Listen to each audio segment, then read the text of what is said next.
Good afternoon, this is Evan with Build Brothers Roofing and Solar doing a digital inspection out here for a realtor for a property in Escondido. Now when we start these digital inspections, we're always going to begin under the eaves. So you have your fascia board, your rafter tails, and your starter board here. And so the reason we start underneath the eaves is to get a general condition of the wood. And I just wanted to point out a couple areas where I'm seeing some damage. You can see under the starter board there, in this area, and then over in this corner here.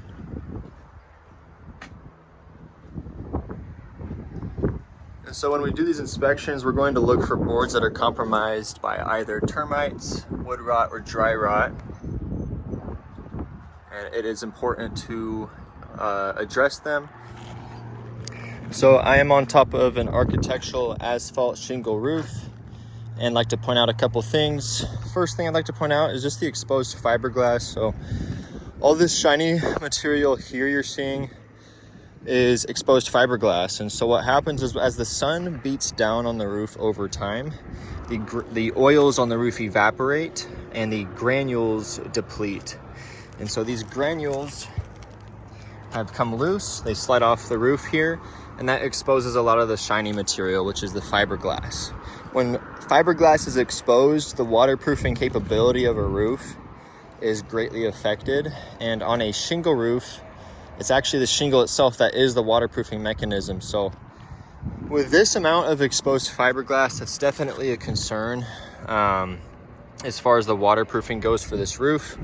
You have a decently sized solar system here installed from 2019, I believe. I also would like to point out in this area here, there is a flashing that protrudes from the side profile here. But what's happening is you're having all this granule and debris buildup. So you can just see how that's building up and sitting over time. And so that's gonna lead to moisture just sitting there. And when moisture sits for a prolonged period of time, it eventually will become a failure point for this roof here. So you can just see how much has been sitting over time. So this would definitely need to be addressed. And then you also have more debris building up in this section here on the side. The flashings here look to be the original. This is becoming loose here. You have an exposed nail head. And so a lot of the nails here have been covered, and some of the penetrations have been recently sealed up, it seems, as you can see right there.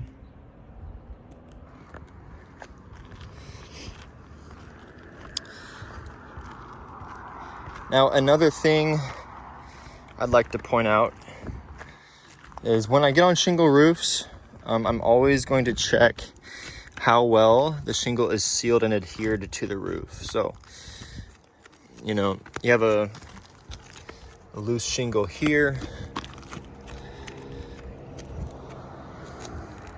A lot of these are still sturdy in place, but you have one here that's really loose. And so as the roof ages, obviously that's normal, but if there are various areas where the shingle's loose, that's going to expose this roof to wind-driven rain and moisture and water intrusion. And so there's a lot of areas where the shingle is still adhered properly, but as you can tell, there is shingle that is quite loose.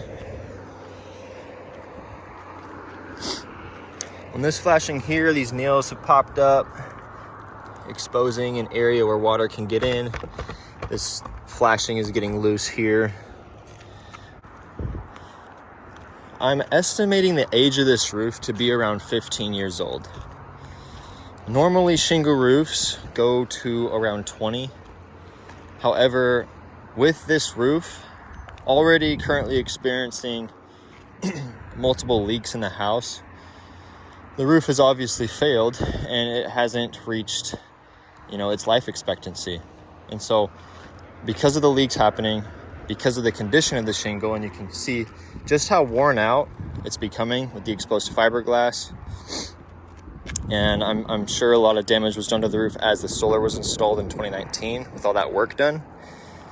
With the debris buildup and the age of the flashings and the penetrations, I am going to recommend a full replacement of this roof to rejuvenate the structural integrity of it, to fix the leaks, and to put this roof in a condition that will be great for the foreseeable future. So what we're going to do is tear off the shingle, tear off the felt paper underlayment underneath, and get all the way down to the wood decking.